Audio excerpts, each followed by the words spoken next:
We're moving into standing work. We're going to begin those seated with our heaviest loop band around our metatarsals, working on our feet, doing some eversion footwork. So you don't need anything in your, so I would sit in a chair so that you're up a little higher.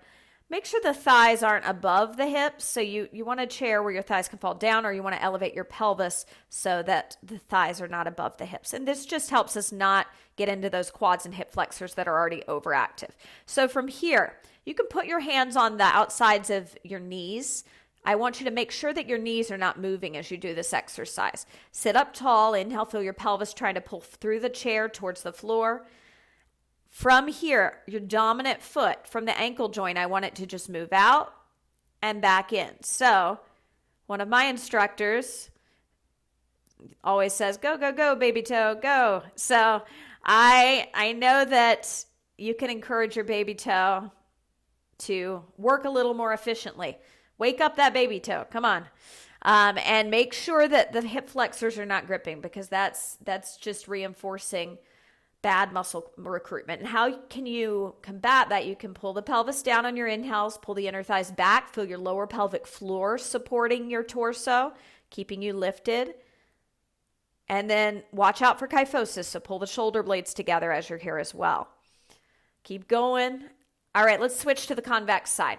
This is, it could be mindless and you could just move with momentum. But if you're really thinking about what you're doing here, this should actually be pretty challenging. So let's work on those feet, build up the strength, build up the awareness. This is an exercise where we actually decrease resistance as the mobility increases, because the range of motion will increase and you actually don't need as much resistance to build the strength. It's more about the awareness and the use and the proper use. So the heavy band keeps you safer, so you're not pulling on those knees as you learn to evert the foot correctly. Couple more breaths. Excellent. We're going to grab a 3-pound weight and come to stand against the wall. Remember when we were standing against the wall for our back work, how our feet were about a foot in front of us.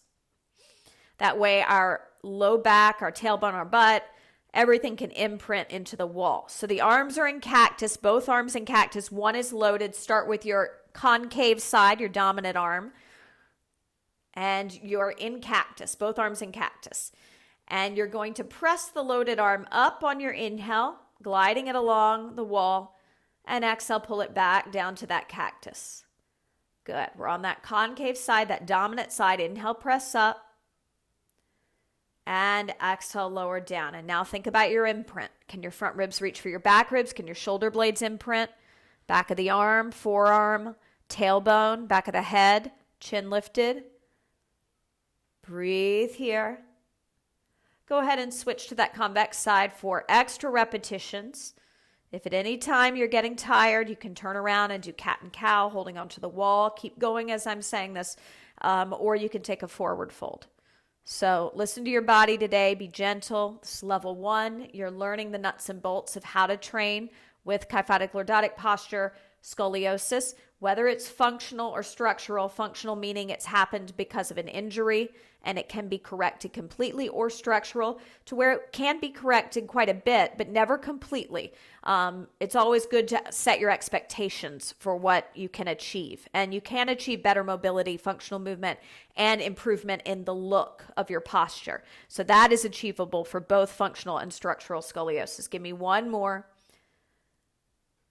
And one. Wonderful. Okay, we're going to set this weight to the side. We're going to get our heaviest loop band and put it around our outer thighs. We're going to be stepping to balance in the frontal plane, and this is side to side.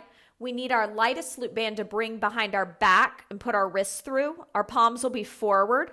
So use the loop band, your lightest loop band, and put your wrists through it, and palms will be facing your butt. So give me a bit of what I call fosse arms, a little bend in the elbow like you're holding a beach ball behind you, and plug the shoulders down. You're going to step to balance, and it doesn't matter to me which leg you start with. Just step across through space in the frontal plane, hamstring curl, Find that hamstring curl. Inner thighs can be together or hip distance apart. Point the toes and pull out on that band 3 times on your standing leg side. On the standing leg side. Good. 2 and 1. Now switch sides. Step to the other side.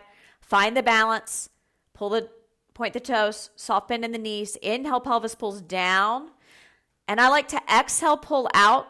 Inhale, soften in on the band. Exhale, pull out.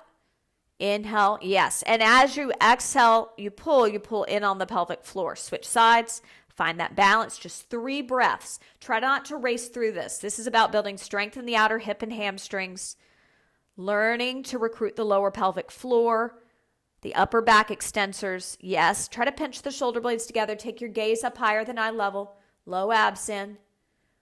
And last time, cross the mat, find the balance. Point the toes, thighs together or hip distance apart. And pulling out 3 and 2 and 1. Let's take those bands off. Actually, just take the band that's around the wrist off. Keep the other one on. Stand with your feet hip distance apart. I want you to twist away from your concave side. Twist towards your non-dominant side, folding over, taking a nice stretch. So bend the knees. You can always hold a yoga block if you can't make your way to the floor, just so you're not hanging in the air, or you can bend the knees a little deeper so that you can make contact. And most likely your hamstrings are open, you're lordotic, so getting to the floor is not usually an issue with lordosis. Bend the knees, let go of the neck, soften the facial muscles. Be with your breath here. We're opening that concave side, and it needs it. It needs it a lot. So this is a good stretch to come back to when you're feeling tightness in the hip or the hip, the low back, the QL, the back of the neck, even the back of the shoulder. Great way to release all that area. So on your next exhale, I want you to brace your abs and round up, staying on that side of your body, rounding up. And now you're going to take a forward fold center. So I don't want you to twist over the other side just for the sake of crunching and squashing that area even more than it is due to the S curve. So through center, bend the knees, soft bend in the knees. And now be with the breath. Inhale, imagine your pelvis pulling down towards the floor as you try to straighten your legs. And exhale, inner thighs pull back as you bend your knees. Bend your knees on your exhale. Try to straighten them on your inhale as your pelvis pulls down. Exhale, inner thighs pull back as you bend your knees. Inhale, pelvis pulls down as you straighten. From here, soft bend in the knees. Begin to round up slowly. Using the breath. Head lands last. Great job.